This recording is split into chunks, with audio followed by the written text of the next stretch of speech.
روزانہ ایسے اسلامی واقعات سننے کے لیے ہمارے چینل کو سبسکرائب ضرور کریں۔ حضور صلی اللہ علیہ وسلم کی حدیث کی روشنی میں وقت کی کئی نشانیاں پوری کر کے اب دجال کے باہر آنے کی طرف تیزی سے بڑھ رہے ہیں۔ جو نشانیاں پوری ہو چکی ہیں ان میں اونچے اونچے گھروں کی تعمیر، عورتوں کا غیر مردوں کے لیے بننا سنورنا، ہمارے دلوں سے ذکر الہی کا ختم ہونا، پانی کے قلت اور ناچ گانے کا عام ہونا۔ حدیث پاک میں دجال کو اس دنیا کی ابتدا سے انتہا تک کے تمام فتنوں سے بڑا فتنہ قرار دیا گیا ہے۔ دوستوں، ذرا غور کیجئے کہ قوم عاد، قوم سمود، قوم عمالقہ، قوم یاجوج ماجوج جیسی وحشت ناک قومیں گزری اور فرعون، نمرود، صداد جیسے شہنشاہ گزر گئے۔ اللہ پاک نے ان سب کو مختلف ایذا دے کر ہلاک کیا، لیکن ان سب کے حالات پڑھ کر اندازہ کریں کہ دجال کا فتنہ کیا ہوگا، کہ جس کو سب سے بڑا فتنہ قرار دیا گیا ہے۔ بعض شخص یہ خیال کرتے ہیں کہ دجال ایک نظام کا نام ہوگا جسے دجالی سسٹم کا نام دیا جاتا ہے، لیکن ایسا نہیں ہے۔ دجال ایک انسان ہے جو کہ اس وقت دنیا میں موجود ہے اور قید میں ہے۔ اس کی قید کے متعلق صحیح مسلم کی حدیث نمبر 7388 میں تفصیلی واقعہ موجود ہے۔ رسول اکرم صلی اللہ علیہ وسلم ہر نماز کے بعد دجال کے فتنے سے اللہ کی پناہ مانگتے تھے تاکہ امت کو اس طرح رغبت ہو کہ وہ بھی دجال کے فتنے سے اللہ کی پناہ مانگتے رہیں۔ حضور صلی اللہ علیہ وسلم نے فرمایا، ہر نبی نے دجال کے فتنے سے اپنی قوم کو ڈرایا ہے، میں بھی تمہیں اس سے ڈراتا ہوں اور ایسی بات بتاتا ہوں کہ جو اس سے پہلے کسی نبی نے نہیں بتائی۔ وہ یہ ہے کہ دجال کانا ہوگا۔ دجال کے معنی بہت زیادہ جھوٹ اور مکار آدمی کے ہیں۔ یہ شروع میں خود کو مسلمان ظاہر کرے گا، لیکن پھر نبوت کا اور بعد میں خدائی کا دعویٰ کرے گا۔ اصل میں یہ یہود سے ہوگا۔ وہ ایک نوجوان دراز قد، ایک آنکھ سے کانا، دوسری آنکھ میں لالی، سینہ چوڑا اور اندر کی طرف دھسا ہوا ہوگا۔ پیشانی چوڑی ہوگی جس پر کفری یعنی کافر لکھا ہوگا، جسے ہر شخص آسانی سے پڑھ سکے گا۔ دجال کے ظہور کی سب سے بڑی نشانی یہ ہے کہ اس کے نکلنے سے 3 سال پہلے پوری دنیا میں قحط پڑے گا۔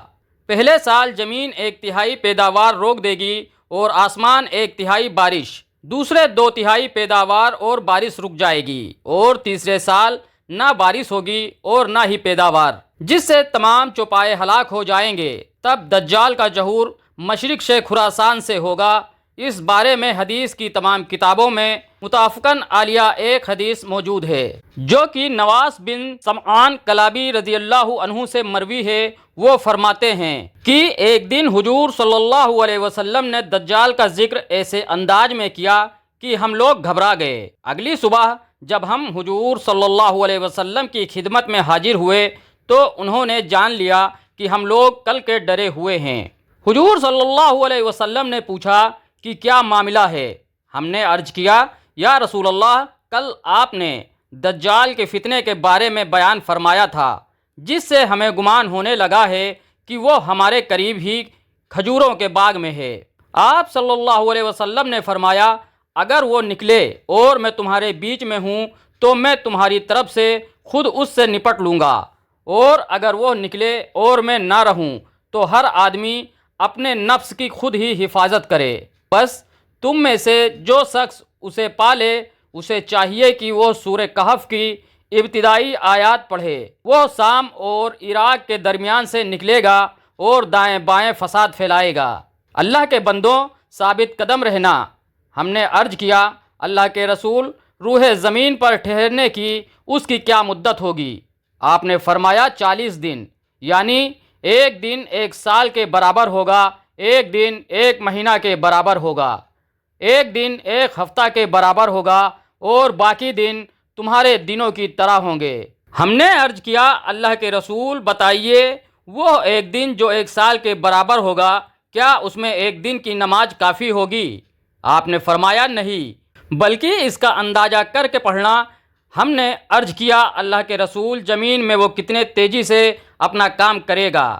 آپ نے فرمایا، اس بارش کی طرح کہ جس کے پیچھے ہوا لگی ہوتی ہے اور وہ بارش کو نہایت تیزی سے پورے علاقے میں پھیلا دیتی ہے۔ وہ کچھ لوگوں کے پاس آئے گا، انہیں دعوت دے گا تو وہ اس کو جھٹلا دیں گے اور اس کی بات رد کر دیں گے، لہٰذا وہ ان کے پاس سے چلا جائے گا، مگر اس کے پیچھے پیچھے ان انکار کرنے والوں کے مال بھی چلے جائیں گے۔ ان کا حال یہ ہوگا کہ ان کے پاس کچھ بھی نہیں رہے گا۔ پھر وہ کچھ دوسرے لوگوں کے پاس جائے گا، انہیں دعوت دے گا اور وہ اس کی دعوت کو قبول کریں گے اور اس کی تصدیق کریں گے۔ تب وہ آسمان کو بارش برسانے کا حکم دے گا، آسمان بارش برسائے گی۔ وہ زمین کو غلہ اگانے کا حکم دے گا تو زمین غلہ اگائے گی۔ ان کے چرنے والے جانور شام کو جب چراگاہ سے واپس آئیں گے تو ان کے کوہان پہلے سے کہیں زیادہ لمبے ہوں گے، ان کی کوکھ زیادہ کشادہ ہوگی اور ان کے تھن کامل طور پر دودھ سے بھرے ہوں گے۔ پھر وہ کسی ویران جگہ میں آئے گا اور اسے کہے گا اپنا خزانہ نکال۔ پھر وہاں سے واپس ہوگا تو اس زمین کے خزانے شہد کی مکھیوں کی سرداروں کی طرح اس کے پیچھے لگ جائیں گے۔ پھر وہ ایک بھرپور اور مکمل جوان کو بلائے گا اور تلوار سے مار کر اس کے 2 ٹکڑے کر دے گا۔ پھر اسے بلائے گا اور وہ روشن چہرے کے ساتھ ہنستا ہوا آ جائے گا۔ پس دجال اسی حالت میں ہوگا کہ اس دوران عیسیٰ بن مریم علیہ السلام دمشق کی مشرقی جانب سفید مینار پر زرد کپڑوں میں ملبوس 2 فرشتوں کے بازو پر ہاتھ رکھے ہوئے اتریں گے۔ جب وہ اپنا سر جھکائیں گے تو پانی ٹپکے گا اور جب سر اٹھائیں گے تو اس میں موتی کی طرح چاندی کی بوندیں گریں گی۔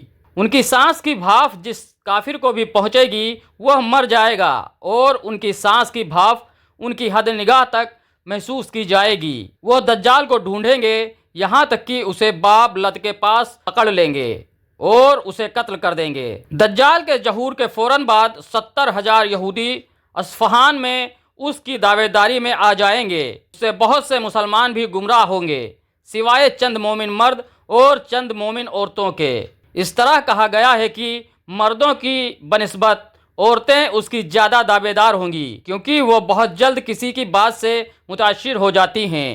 مسند احمد کی روایت میں ہے کہ دجال کی طرف نکلنے والوں میں اکثر عورتوں کی جماعت ہوگی، یہاں تک کہ ایک آدمی اپنی ماں، بہن، بیٹی اور پھوپھی کو رسی میں باندھ دے گا کہ کہیں وہ دجال کے پاس نہ چلی جائیں۔ دجال نامرد ہوگا لیکن بہت سی عورتیں اس سے ہم بستر ہوں گی کہ اس کے بچے کو پیدا کرے، لیکن ایسا نہ ہو پائے گا۔ ان عورتوں میں زیادہ تعداد ان کی ہوگی جو بالوں کا جوڑا بنا کر سر کے اوپر باندھتی ہیں، لیکن پھر بھی دجال بے اولاد ہی رہے گا۔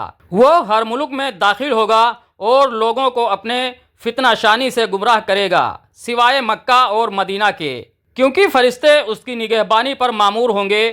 وہ اپنے ماننے والوں کو جنت کے مزے دلوائے گا اور اسے نہ ماننے والوں کو آگ میں جلائے گا، لیکن اس کی جنت اصل میں جہنم ہوگی اور جہنم اصل میں جنت ہوگی۔ اب اندازہ اس بات کا کیا جائے کہ ہم آج کس طرح شیطان کے پیچھے لگ کر جھوٹ، کینہ، شراب نوشی، جناکاری میں ملوث ہیں۔ سوچو کہ دجال کے ظہور کے بعد ہمارا اور ہماری نسلوں کے ایمان کا کیا حال ہوگا۔ چنانچہ حدیث پاک کے مطابق اگر ہم چاہتے ہیں کہ دجال کے فتنے سے محفوظ رہیں تو سورہ کہف کی ابتدائی آیت یاد کر لیں اور روزانہ پڑھیں۔ انشاءاللہ اللہ پاک نہ صرف دجال بلکہ دنیا کے ہر فتنے سے حفاظت فرمائے گا۔